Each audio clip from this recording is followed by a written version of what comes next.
भगवान प्रवचन माला के आरंभ में कृपा कर हमारी श्रद्धा और नमन स्वीकार करें।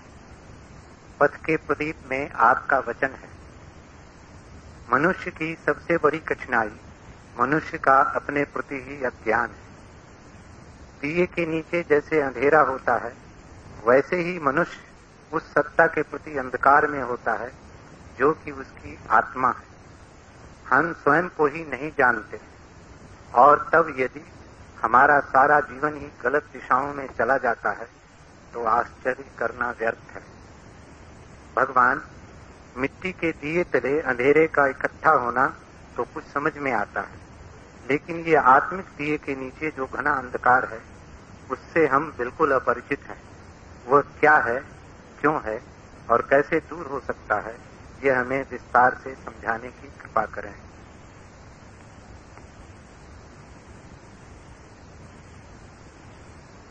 जीवन के कुछ मूलभूत नियम समझ लेने जरूरी है। पहला नियम,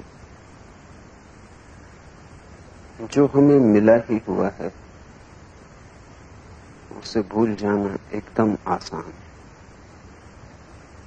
जो हमें नहीं मिला है उसकी याद बनी रहती। अभाव का पता चलता है, खाली जगह दिखाई पड़ती। एक दांत टूट जाए तो जीभ खाली जगह पर बार बार पहुंच जाती। जब तक दांत था शायद कभी वहां न गई। दांत था तो जाने की जरूरत भी न थी। खालीपन अखरता है।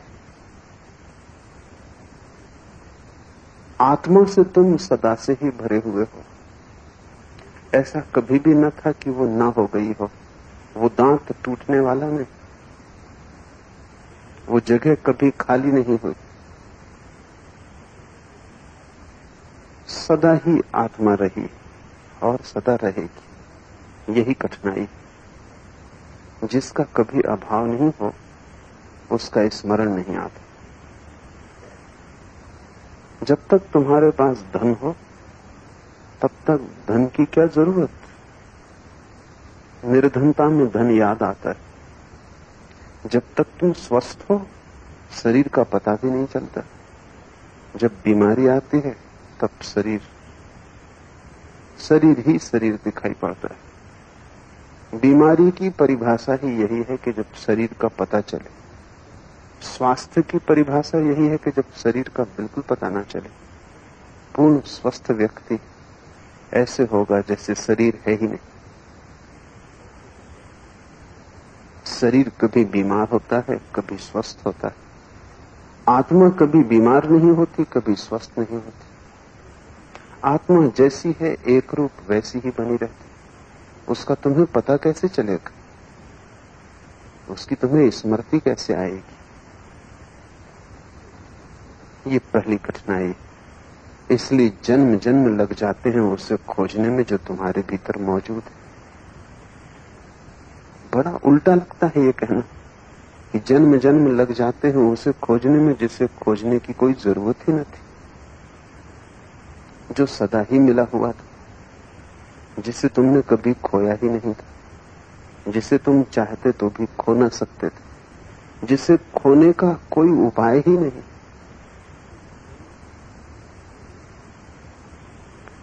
इस कारण दिए के तले अंधेरा हो जाता। ये पहली बात। दूसरी बात, जीवन 24 घंटे संघर्ष है। जहां जहां संघर्ष है वहां वहां हमें सजग रहना पड़ता है। वहां डर है। तुम भय के कारण ही सजग होते हो। अगर सब भय मिट जाए तो तुम सो जाओगे। कोई भय ना हो तो तुम पैर तान लोगे, गहरी नींद में चले जाओगे। भय होता है तो तुम जगते हो। भय होता है तो सुरक्षा के लिए तुम खड़े रहते, तुम सोते नहीं। आत्मा के तल पर कोई भय नहीं है। अभय उसका स्वभाव। शरीर के तल पर सब तरह के भय। अभय शरीर का स्वभाव नहीं, भय उसका गुणधर्म। अगर तुम जरा भी वहां सोए तो शरीर से छूट जाओगे। वो संपदा तुम्हारी नहीं, वो संपदा क्षण भर को ही तुम्हारी आई और गई। वहां तुम्हें जागते ही रहना पड़ेगा। देखो, जिनकी संपत्ति है वे तो रात सोए रहते हैं, लेकिन चोर रात भर जागता है।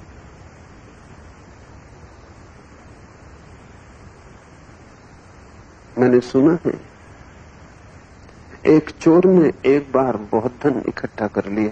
चोर अक्सर कर लेते, लेकिन रात वो सोता नहीं था, घूम के चक्कर लगाता। तो उसके मित्रों ने कहा, ना समझ,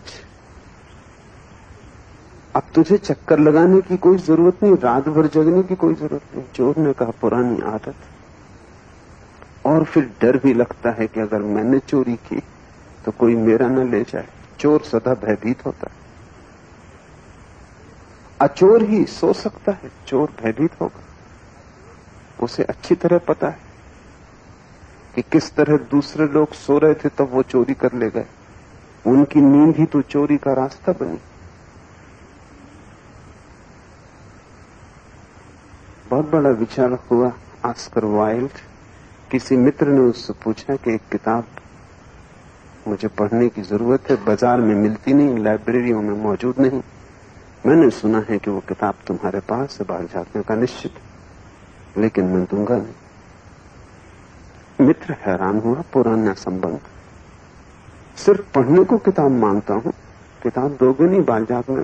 वाइल्ड ने कहा, उसका कारण ये सब किताबें मैंने मांग मांग के इकट्ठी की,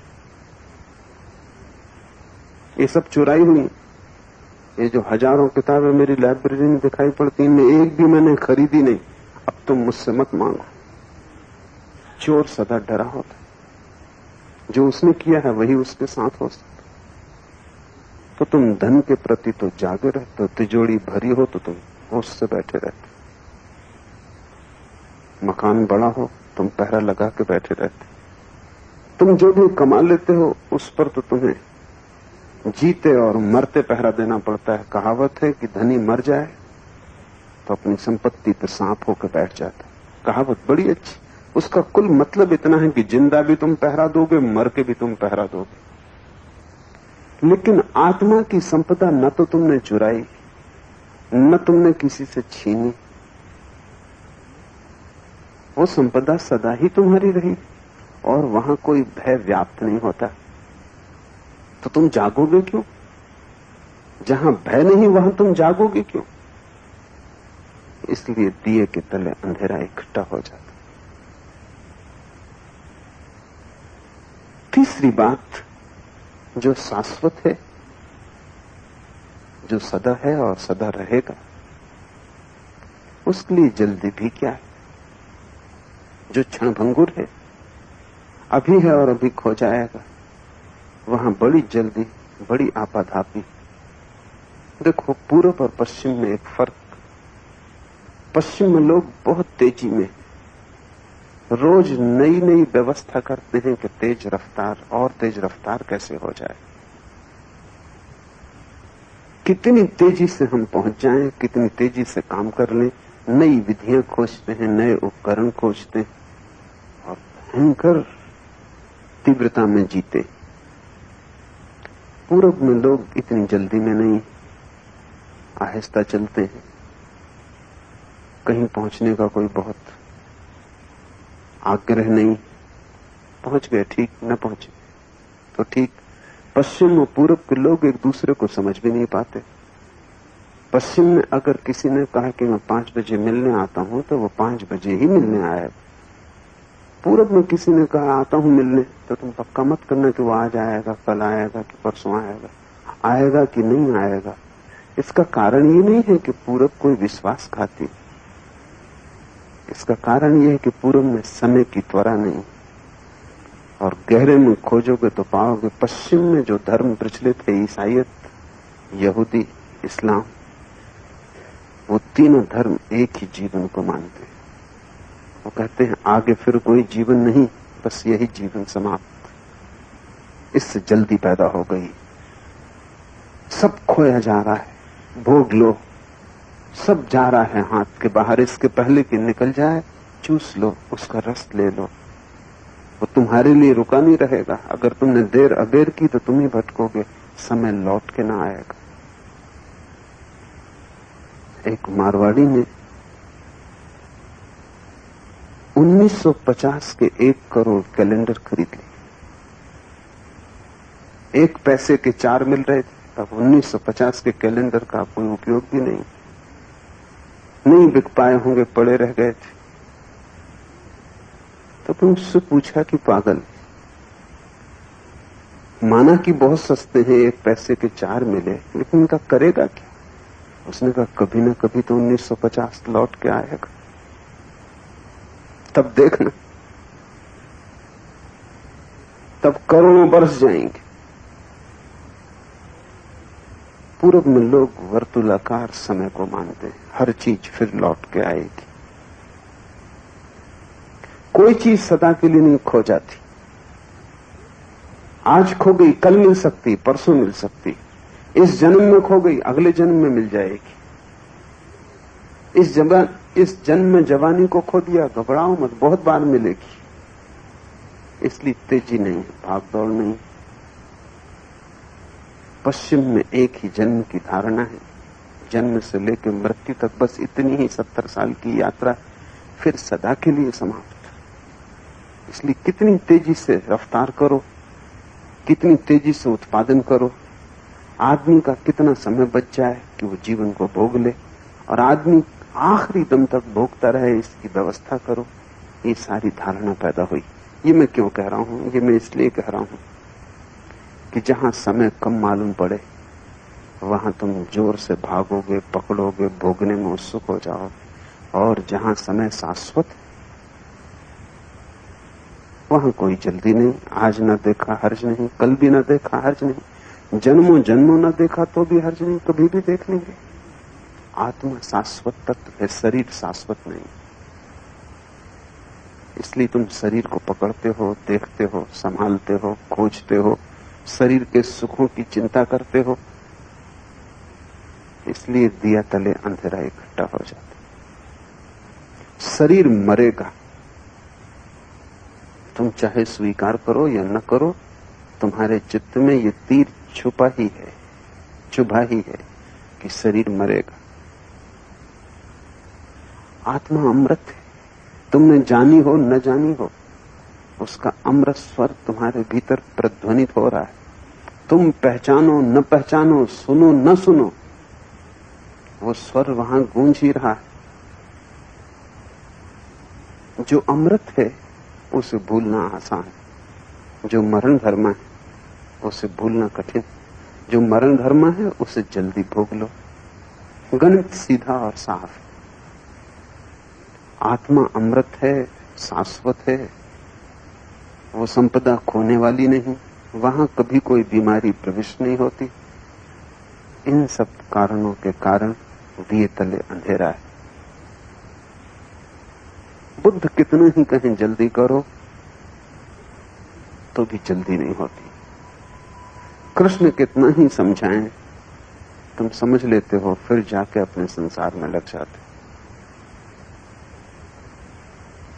ये बात इतने लोग समझाते फिर भी समझ में नहीं आती। शरीर के संबंध में कोई भी नहीं समझा रहा है, फिर भी समझ में आता है कि भोग लो, ये धारा सदा न रहेगी।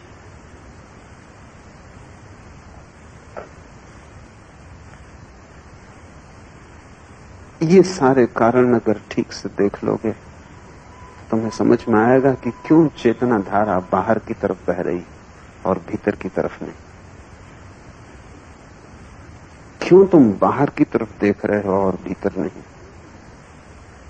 क्यों तुम धन खोज रहे हो, पद खोज रहे हो, संसार खोज रहे हो, आत्मा, परमात्मा, मोक्ष नहीं। ये बिल्कुल स्वाभाविक घटा है। ये दिया तले अंधारा बिल्कुल स्वाभाविक है। ये वैसे ही है जैसे साधारण मिट्टी के दिए के नीचे अंधेरा होता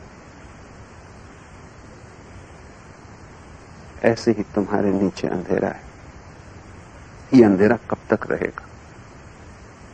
जब तक तुमने स्वयं को शरीर माना है, यह अंधेरा रहेगा।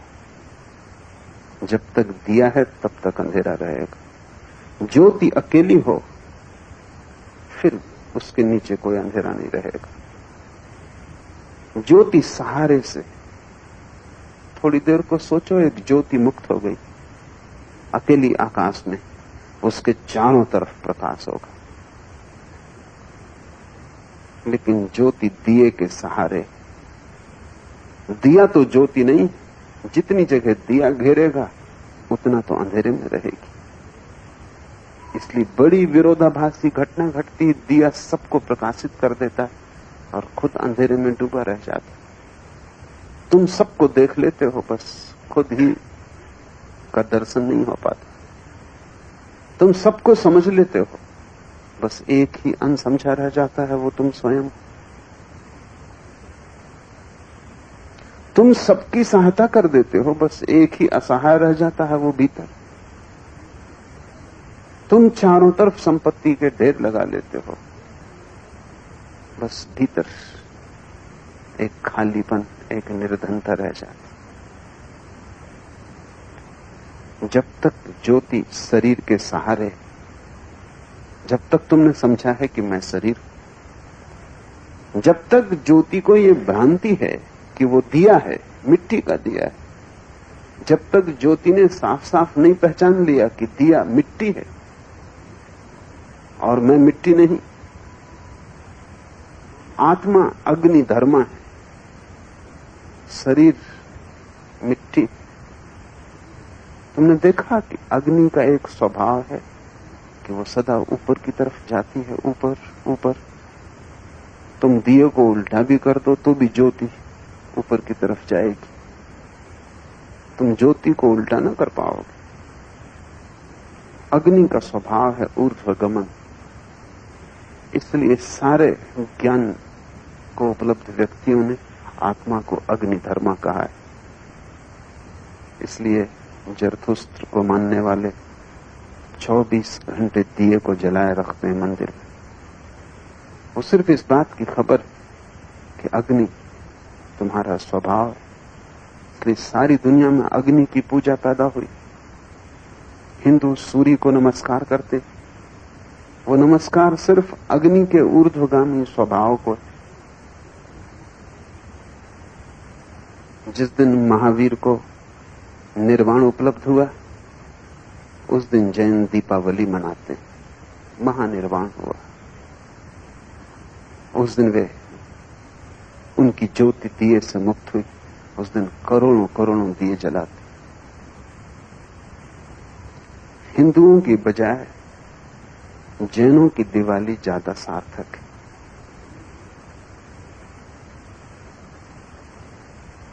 हिंदू तो लक्ष्मी की पूजा के लिए दिवाली मनाते, बड़ी उल्टी। तुम अग्नि को भी लक्ष्मी की पूजा में लगाते हो, जो ऊर्ध्वगामी है उसको भी अधोगामी की तरफ लगाते हो। तुम दिए भी जलाते हो तो भी संसार को प्रकाशित करने के लिए। जैनों की दिवाली ज्यादा अर्थपूर्ण है। वे इसलिए मनाते हैं दिवाली कि उस रात महावीर महानिर्वाण को उपलब्ध हुए। अमावस की रात महावीर ने ठीक रात चुनी। बुद्ध ने पूर्णिमा की रात ज्ञान उपलब्ध किया, पर महावीर ने ज्यादा ठीक रात चुनी। अमावस की अंधेरी रात, सब तरफ अंधकार है और महावीर प्रकाश हो गए। उस अंधकार में वो प्रकाश ठीक विरोध के कारण प्रगाढ़ होकर दिखाई पड़ा। एक दिया जलाओ तो जब पूर्णिमा की रात हो, उसका कुछ पता भी न चलेगा। अंधेरी अमावस में एक दिया जलाओ, उसकी रोशनी बड़ी प्रगाढ़ होगी। तो जैनों की दिवाली ज्यादा सार्थक है, लेकिन कोई जैन उसको मनाता नहीं। सब जैन हिंदुओं की दिवाली मना रहे हैं। कब उन्होंने भी लक्ष्मी की पूजा शुरू कर दी, कहना मुश्किल है। मन तो हिंदुओं का ही है, उसमें कोई बहुत फर्क नहीं पड़ता। वो भी धन की ही पूजा कर रहे हैं।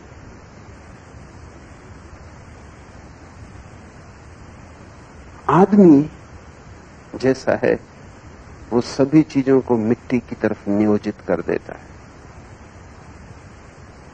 वही कारण है कि हमारी चेतना बाहर की तरफ देखती है। ये कुछ स्वाभाविक है।